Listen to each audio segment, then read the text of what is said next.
Welcome to Bake to the Future. The wholesale baking industry mixes tradition and innovation to feed the world and the economy, generating some major dough while employing nearly 800,000 people in the U.S. We bring you a fresh take on the latest trends and issues impacting the baking sector through exclusive insights and conversations. Brought to you by the American Bakers Association, who will take you Bake to the Future. Hi, welcome everyone. I'm Haley Blumenreich. And I'm Katie Joel. And today we are talking with nutrition expert Jane Dummer. Jane is a respected thought leader in the food industry. Her and her team consult with medium to large food and beverage companies across North America. And she's a frequent guest and commentator and writer for the Baker's Journal. Jane is a registered dietitian and has a degree in nutrition science from one of the world's leading food universities. And we're looking forward to talking with Jane about nutrition and baked goods, especially as it relates to the coronavirus pandemic. Welcome to the show, Jane. Thanks, Katie, and thanks, Haley, for that great introduction. It's a pleasure to be here today. Before we start into the serious topic of coronavirus and kind of as we look forward and the impact of nutrition and baked goods, I have two hardball questions for you. One is, where are you joining us from today? For example, Haley, I believe, is also joining from a closet. That's correct. Okay, so where are you joining us from today, Jane? I am set up in my home office on the second floor of my house, and so I've been a remote worker for a while now. So I have this system set in place, but I do really miss the other side of getting out. So I am. It is very hard. Okay, and second hardball question, and this is kind of a two-pronged question. What is your favorite baked good? I think that you can answer that question from a registered dietitian lens, and also your lens. What is your favorite baked good? So my favorite baked good is a cinnamon roll, and just lightly iced, so almost glazed. And is that your registered dietitian suggestion as well? When I'm looking at my registered dietitian, I would look at maybe a healthier bread that has nuts and seeds and dried fruit. But when I looked at baked goods versus breads, a baked good, it's a cinnamon roll all the way. Okay. And I'm sure that, with, it's not like you'd want to eat a whole dozen of cinnamon rolls every day. So everything in moderation, I should say. Well, thank you for that expert insight into your favorite baked goods and what you suggest as your favorite type of bread as a registered dietitian. We've had a number of our baker members on the show and other experts talking about COVID-19, and a lot of folks, and I should say not a lot, but like a handful of folks have mentioned how there's a huge opportunity for the baking industry as we start to move into recovery mode and as we're looking forward into the future, about how people, consumers, will likely start becoming healthier and considering how food impacts their health. Can you talk a little bit about health and food and how they correlate?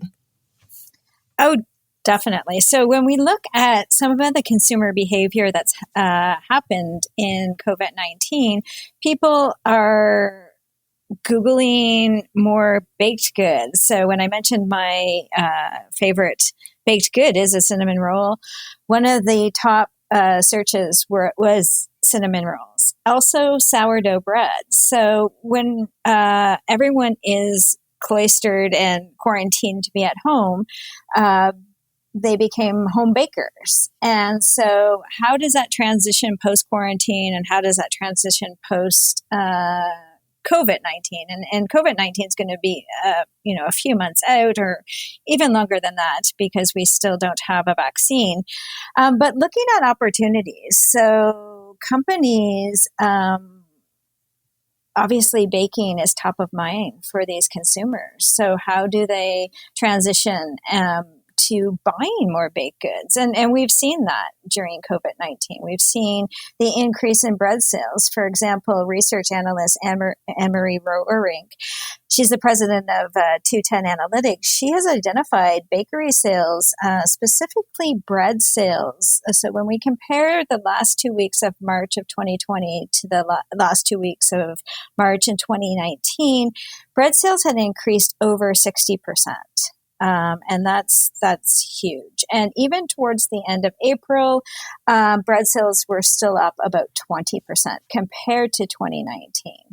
So when you look at those numbers, opportunities for sure in the area of bread. And as I mentioned earlier, from a dietitian point of view, how can we make bread more nutrient dense, healthier? So having more whole grains, more seeds, perhaps dried fruit.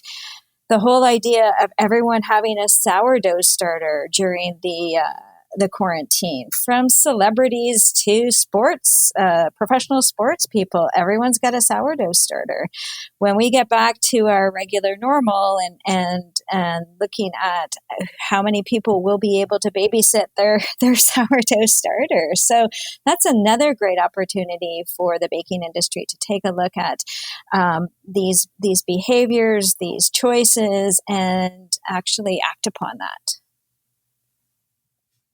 Yeah, I would say that just personally, I've had several friends ask me if I have any sourdough starters, and I think that's because of my job at the Bakers Association, but so I don't actually have any sourdough starters for them.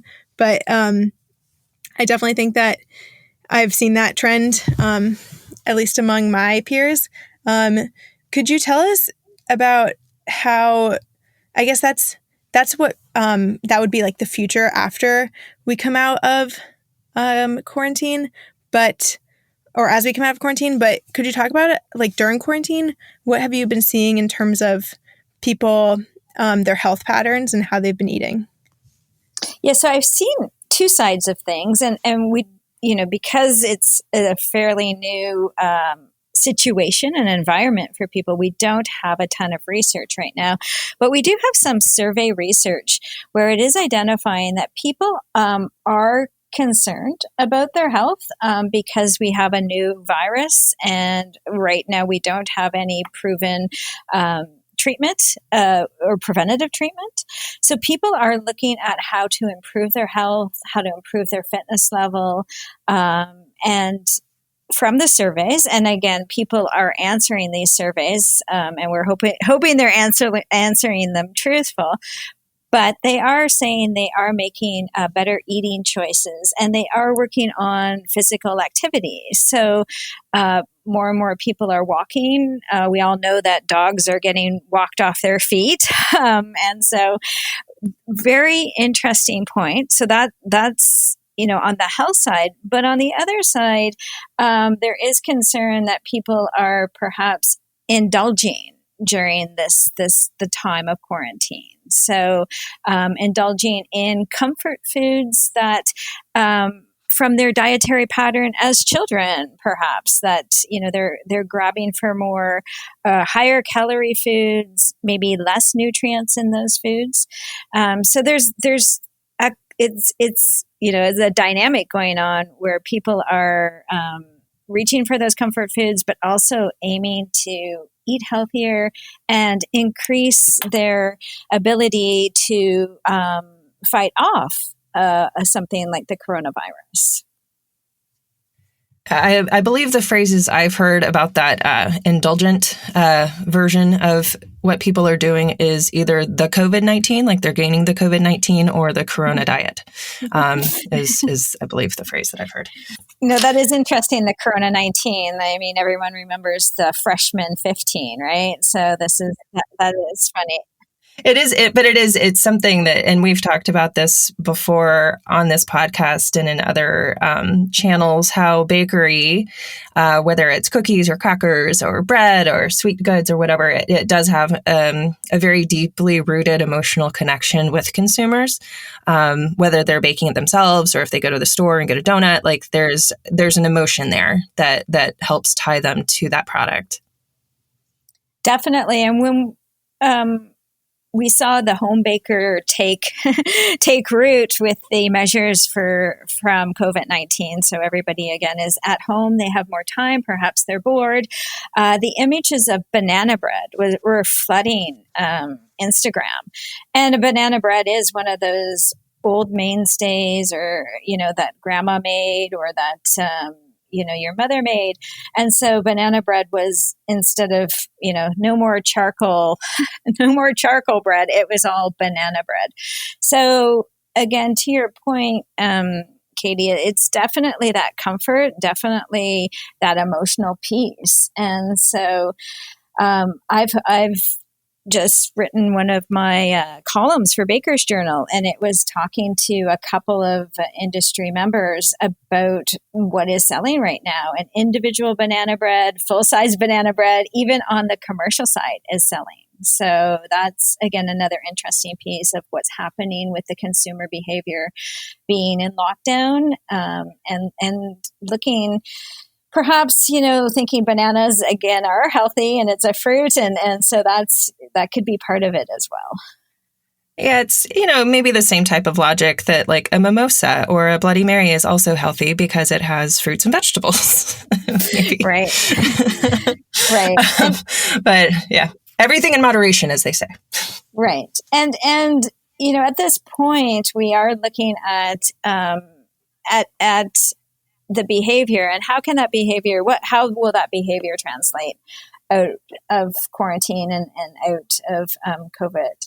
And so we're looking at adding more whole grains, and we know whole grains are a good source of fiber, and fiber helps keeps your gut in good transit time. And we certainly want to be regular during this time. We don't need any more stress in our lives, and also the soluble fiber in whole grains. So there's prebiotics in those soluble fiber, and we know those prebiotics help increase our microbiome and our gut bacteria, our gut immune system. Our gut is related to our immune system. So all of these pieces are being pulled together. So, the banana bread, depending how people are making it, but if they're making it with a whole wheat flour and bananas, there is the good attributes to it. And I think that oftentimes when people think gut health, at least even before I started working at ABA, I thought of gut health and I automatically thought of things like yogurt. But you're saying that whole grains and maybe even sort of enriched grains have a positive impact on gut health then? Definitely. So as I mentioned, the whole grains are a great source of fiber, and the recommendation for fiber is 25 to 30 grams a day, which is usually not met by adults in North America. So, getting more whole grains will help not only increase your gut transit time, but increase your gut microbiota. And you mentioned yogurt. So we mentioned everyone has a sourdough starter. So sourdough bread, there's more and more research coming out around sourdough bread for the fermentation leading to gut health. And so, I'm not recommending down half a loaf of sourdough bread in one day. However, it's all part of, all different breads and baked goods can fit into a dietary pattern. So, perhaps more interest in the sourdough bread is because people are feeling the gut health, the beneficial side of the gut health piece of that. I think that's really interesting. I think, just thinking about where the opportunities are for ABA members, for the companies within the wholesale baking industry, maybe it is following the trends that you've been seeing with the home baking. And when things pick back up again and people's lives become filled with activities, maybe they don't have enough time for baking and they have to go out and buy the items instead. Do you see that as being a possible opportunity? I definitely do. So I'm, for the members, and we've already seen really good bread mixes and baking mixes. But at when people get back to work and they're back to commuting and all of that, they're not going to have time to deal with 9 or 10 ingredients. So definitely offering more mixes. I think that's a pretty easy transition out of this. And again, thank you to the entire bakery chain for ramping up production to keep, to provide the consumers with the foods ingredients they need during these times. So based on that, healthier options of breads or even single serve of bread. Again, when I was talking to one of my industry members or one of the baking industry members for my column for Baker's Journal, she was talking about the individual servings of banana bread. So, we're going to be looking at more packaging, and I know the sustainability people won't be thrilled about that. However, the individual on the go in separate packaging might be another opportunity for the industry members. I'd imagine too, even with, the packaging, just from a food safety perspective, I'd imagine that there would be, considerations there as well. For sure. And so people, I think when you're looking at self-serve and buffets and that, we're not going to see those back in good good order for a while. So when you think about food service and how companies and your members ramp up for food service once the hospitality industry is back, those breakfast buffets, those will be individually wrapped and ideally individually wrapped from the manufacturer. That's an interesting consideration. I hadn't even thought about that. What does that look like? What does that muffin display look like post COVID-19? What is all this? And the muffin display, so that will not be happening immediately for sure. So it will be, unless it's like the individually packaged by the manufacturer muffins. That's right. That's right. So the wide open baked goods will not be an option, right? Probably within the next year. So when food service gets back up and rolling, they'll definitely need options in that single serve area. Something that I've been wondering is on the subject of food tribes and kind of how people maybe before the pandemic hit, a lot of people were siloed into different food tribes, which are, maybe you could explain to us more what they are, but, could you talk to us about how people's ideologies around food might be changing or have changed during the crisis and what it might look like after? Yeah, so definitely food tribes would be somebody who identifies with a specific food choice. So, for instance, paleo or keto or vegan, those would all be considered food tribes. And so since, prior to the pandemic, we definitely saw those silos and food products coming out to meet the needs of those consumers. But what also we saw before the pandemic, and this is more a general shift in consumers taking steps for better health. So focusing on healthful ingredients. So they weren't necessarily what I call tribers, but they're focusing on healthy ingredients such as whole grains instead of focusing on the negatives, the dietary negatives. So I see that happening right now. And I also see that being a trend as I predict this trend to become stronger post-COVID, because people are wanting to make sure they're eating as wholesome and healthy as possible. The health tribes, I'm not sure where that's going to go. Right now, as I mentioned, people are really focused on their health and getting the whole goodness. And so maybe that really strict or regimented way of thinking is not happening right now. I mean, truly, if you are a vegan for years and choice, that probably is happening. But if it was more, you're a health triber because people on Instagram were, I think there is going to be a shift and more focus on eating healthful ingredients versus tribing. So a big opportunity moving forward, certainly for the baking industry, for any number of the products that our members make. So that's good to hear. Is there anything else that you'd like to add as we're talking about this, as we look into the future and as we move into recovery mode? I definitely see opportunities for food service to focus on experience, because so many people have been ordering the food to their homes. So the food service industry needs to make sure that in-room dining for patrons is not just the food, but the experience to get people back into the restaurants. So I see that as an opportunity. So, if the suppliers and the manufacturers can work with the hospitality industry to provide solutions, I think that's terrific. If there's been healthier habits, like including more whole grains in people's dietary patterns during the COVID-19 experience, and that makes a permanent shift to healthier food and beverage choices, I think that's a great win and a great gain.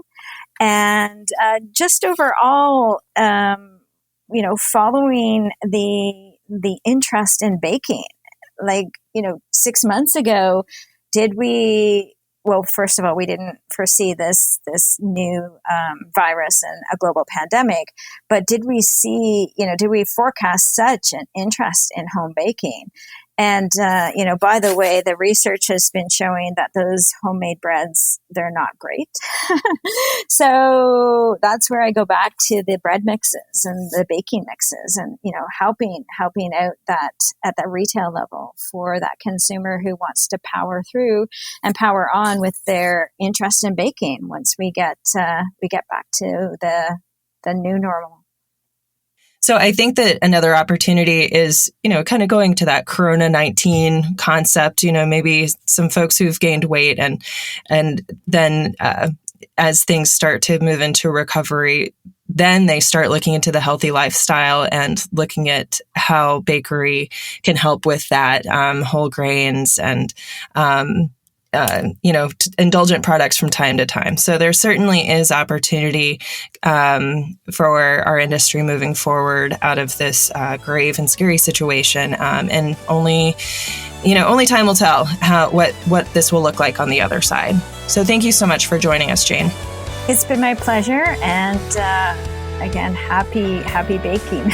Thank you so much. I'm looking forward to diving into a cinnamon bun after this. It's on my mind.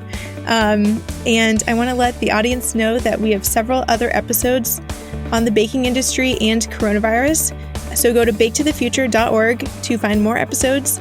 And don't forget to subscribe to Bake to the Future wherever you listen to podcasts. Bake to the Future is brought to you by the American Bakers Association in partnership with Human Factor. To hear upcoming and past episodes, go to baketothefuture.org. Bake to the Future is produced by Haley Blumenreich. Audio engineer is Blake Alton. And A Slice of the Action is written by the American Bakers Association's Government Relations team.